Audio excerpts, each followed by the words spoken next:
I need answers and I've got questions.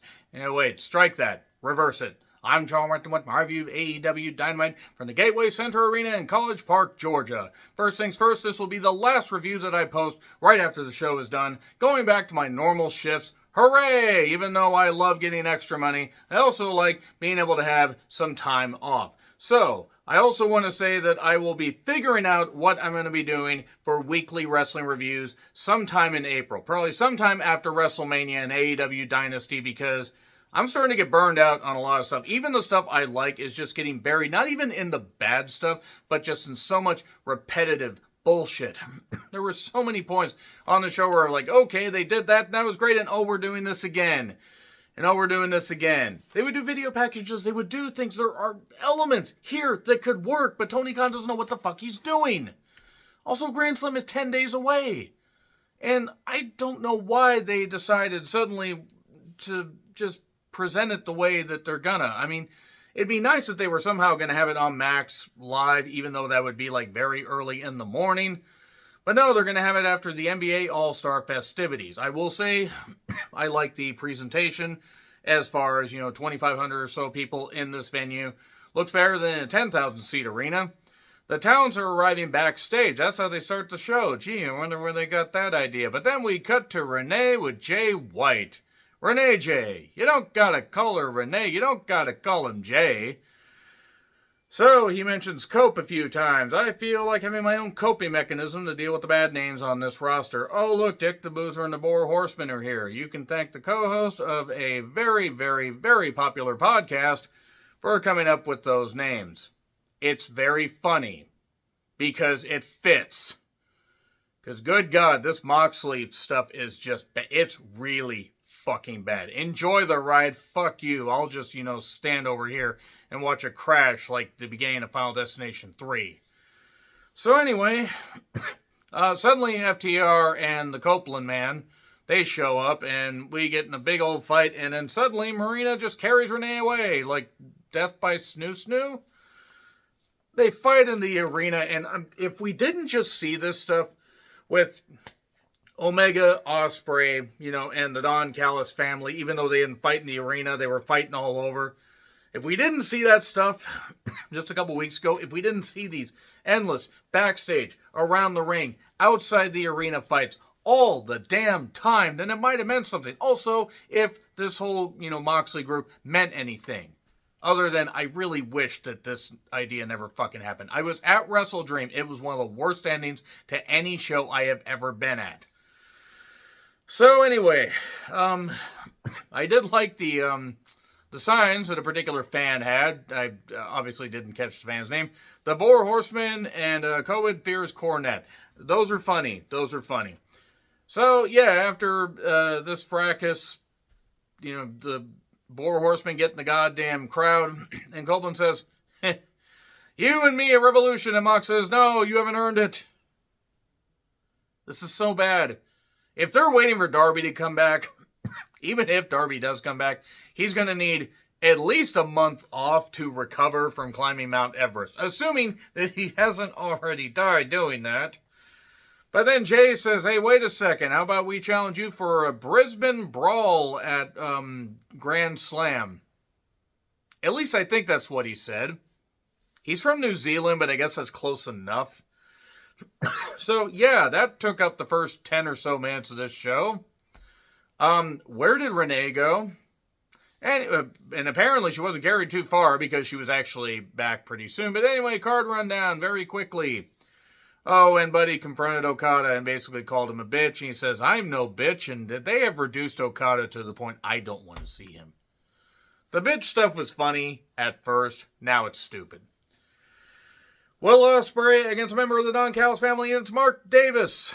Oh no. Mark Davis, who returned after a very, very lengthy time off, basically was upset at Fletcher for turning on Ospreay. And now, because Callis has some evidence over him or something, I don't care if he has evidence of him, on camera or on video with 3 goats in a Taiwanese bathroom. There is no reason to join Don Callis' group. And the whole Aussie Open split thing, I'm sorry, but This isn't good. This Callis stuff is not good. There's good talent in there. There's Takeshita. Fletcher needs to pick a goddamn look and stick with it. But there's Takeshita. Mark Davis on his own. Beefy guy, can do a few cool things, but that's about it. I did not care about this match. I'm sorry. It didn't really mean anything. The crowd loved Ospreay. They did. There was a stuffed pile driver by Davis for 2. That looked great. And then eventually an exposed buckle, and for some reason Rick Knox decided to take this opportunity to try and enforce the rules, despite the fact he's 2,000 years old. And Hidden Blade, 1, 2, 3. But then Ospreay says, hey, wait a second, I have a friend, here's Omega. Yeah, we know that. We know you guys are teaming up. Why is it a surprise?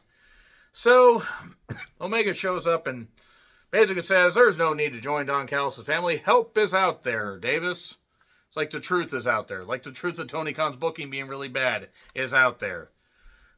So he says, you guys need to get to, you guys need to get ready for Australia. Pack a bag, and there we go. Lots of pyro and the goodbye, good night, good night, bang. I forget how it's said, which is weird because I used to be able to do it. Okay, at least the crowd was cheering for Omega and Ospreay. I'll give them that. But the match was A package on Swerve and RicRobechet. The Hurt Syndicate show up. They're chanting, we hurt people. These guys actually mean something. They want gold. More gold. They're going to come after all the gold. Who wants to face them? Suddenly the guns show up. So, okay. We had a return package last week. They're coming back, and they're back. They want a rematch? Okay. And MVP says next week it'll be us against a couple of ass boys. And it looked like they were going to try to bow up against Lashley, who could eat them both for lunch. I mean, if it looked like both guns got into their dad's supply. So, Harley has the Mercedes puppet, which actually is lifelike, unlike the real person. So, Mercedes then interrupts. I will say that Harley is very, very good at ventriloquism. Yeah, let's just go with that. Yeah, Mercedes talked. I don't really know what the point of this was. Harley put the puppet in her chest. Now, who would want that? Don't you dare accuse me. Harley is very entertaining. I don't know if her, in the ring is going to necessarily work out. I don't know. I mean, she's gotten better. But she's entertaining and making the most of her television time. And that puppet cuts a better promo than Mercedes, that is. So Renee's in with Hangman. He is trying here. He is unhinged. He's upset. He's up and down. He's on a pendulum. Caster interrupts because he's been waiting too long. I've been waiting for Caster basically to be out of this company because he really hasn't meant anything for about 2 years. So, hey, how about you maybe put somebody in the hospital or whatever, like, beat up Billy Gunn, beat up Bowens. Well, they're not here, but you are. And then Caster's like, I'm going to go to my car. Well, I'll follow you. How far was his car from? More on that in a minute. So the Hounds of Hell, a.k.a. Buddy and Brody, took on Takeshita and Fletcher. Fletcher needs to pick a look and stick with it. I guess Buddy and Brody are de facto faces now because they are the Hounds of Heffel. A barricade chair cross body thing while both heels were on the chairs had looked brutal. No ref count. Bryce could have counted to 20. That was before that chair spot. Kyle's back was a bit cut up. Hopefully he's all right. Buddy does a dive to a pop. And then Okada's music distracts. But he doesn't show up because he's not there, bitch. But nothing to it because the match just kept going. If it had ended right there, if it had been a quick one and Buddy had gotten rolled or something. Nope. Brody ended up getting pinned. I know what they're trying to do. Brody was the odd man out because of the fact that he's not involved in anything for Grand Slam, but this is really short-sighted stuff. This stuff with Fletcher, I mean, he's trying, but I'm not saying pull the plug, it's not working. Get a focus and stick with it. Joe and Hook show up with a cameraman that apparently is from Japan. How do you get a cameraman from Japan? I thought it was Shibata, or Shibata's new brain. They go to Christian Cage's locker room, and they beat up Nick Wayne and Kip Sabian. I'm glad that Nick Wayne's getting television time, but nevertheless, Christian Cage and Shane then do comedy like, oop, nope, we can't be here, we're going to go over here now. But then the cameraman turns around and sees them, and then goes back after Hook and Joe leave, and then he shoves the cameraman out. The cameraman from Japan, what is that? Who is this for?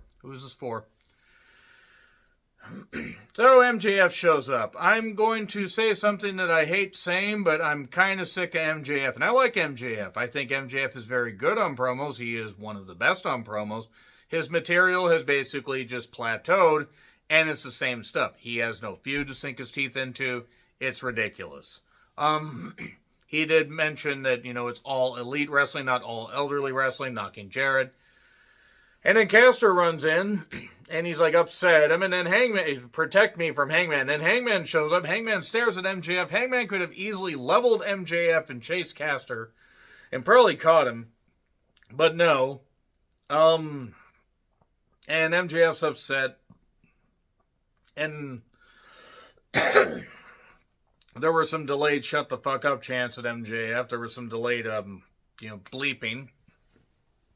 Maybe get the fans to stop chanting that. I mean, it would be hard to do, though. Dustin tries to fire up and cut a pretty good promo. The problem is he talks about the, sobriety and stuff like that, how he, the Owen Hart's name being mentioned by MJF, and he was trying here. And Dustin was fired up. The thing is, I just don't care. I just don't. This is going to be a one-off feud. He's going to lose to MJF next week. And this is probably his last year in wrestling, if we're being honest. And then he says, when I'm gone, the mold will be broken, the mold will be totally broken because of me, or something like that. MJF then basically mentions, you've been living in Dusty's shadow. And, I touched a nerve, Goldie, and now you're in the shadow of your baby brother, reminding us that the baby brother used to be there, and now he's in the bigger company, which, hate to say it, is, I'm not saying the better company, but making more money. Cody means more there. Focus on your own shit. And this goes for WWE as well. But nevertheless, security shows up. Indeed's jobber security takes a beating. And then Tony Storm as Mariah May, and Jesus, Juice Robinson is lucky, and Jesus, very lucky. And she took on Queen Aminata. Sorry. Mariah May was on commentary, upset that Tony was channeling her. I did like how the weave was coming loose. Apparently she got lessons from Mercedes. Match was alright. I did like how Aminata hit a nice kick in the ropes. But eventually, a Storm Zero. Oh, no. Tony says, I'm going to do Mayday. 1, 2, 3. Are we going to get a face-off? We are not.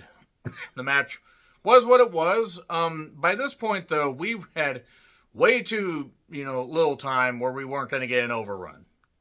Dustin yells backstage, and next Tuesday they are going to have Dynamite. Apparently because they want to have an extra travel day. I thought it might have had something to do with the NBA, but to have an extra travel day, that's smart. I got an idea. How about you send some of the people to Australia early anyway, and you run packages on some of these stars, and you have, stuff to juice it up.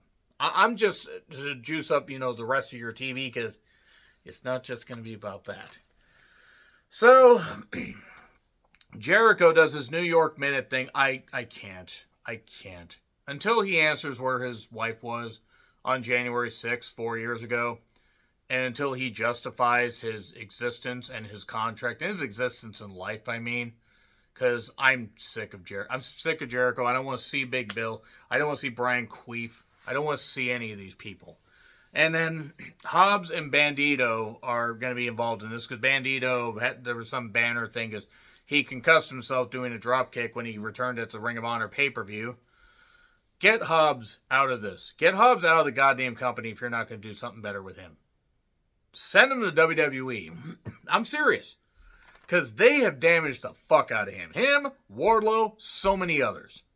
There are others in WWE that could go over there. It's a shame we couldn't get a talent trade, because good God. And this went on forever. Indie Jobber Security was getting beat up again.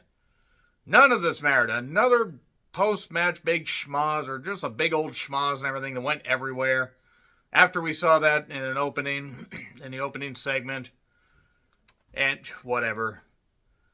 So, nevertheless, Swerve and Ricochet, they had a match. I mean, Nana was in the corner of Swerve. It was all right. I didn't think it was necessarily the worst in the world, but Swerve came out in an embassy robe. The embassy that Prince Nana did, or that he used to run, I guess. So, yeah, Rico Tate does and I will stop calling him that when he actually pulls his head out of his ass, by the way, his bald head, that is. A chair shot starts the match. Am I supposed to care is what I noted. Because I didn't. I had been done with this show before now. And even though there was some good effort here, I'm sorry. You can try all you want. You are not going to make Ricochet interesting to me. There was a powerbomb on the barrier. See, if you weren't so bald, you dumb son of a bitch, that wouldn't have happened. And then Swerve took over during the break. Then he picked him up in a powerbomb variation, hit a power slam. That was nice. And then a stomp for two. And then a botch when he tried to do a head scissors over the top. But he recovered, hit a German, Ricochet did, and there we go. And another stomp, an old low blow, and oh man, the hammer blow, spirit gun, whatever wins it. And then he takes the robe. RicRobechet. On that note, that's all I gotta say. So, yeah, sometime in April, probably after Dynasty, I'm gonna start really thinking about how I'm gonna be doing Dynamite reviews.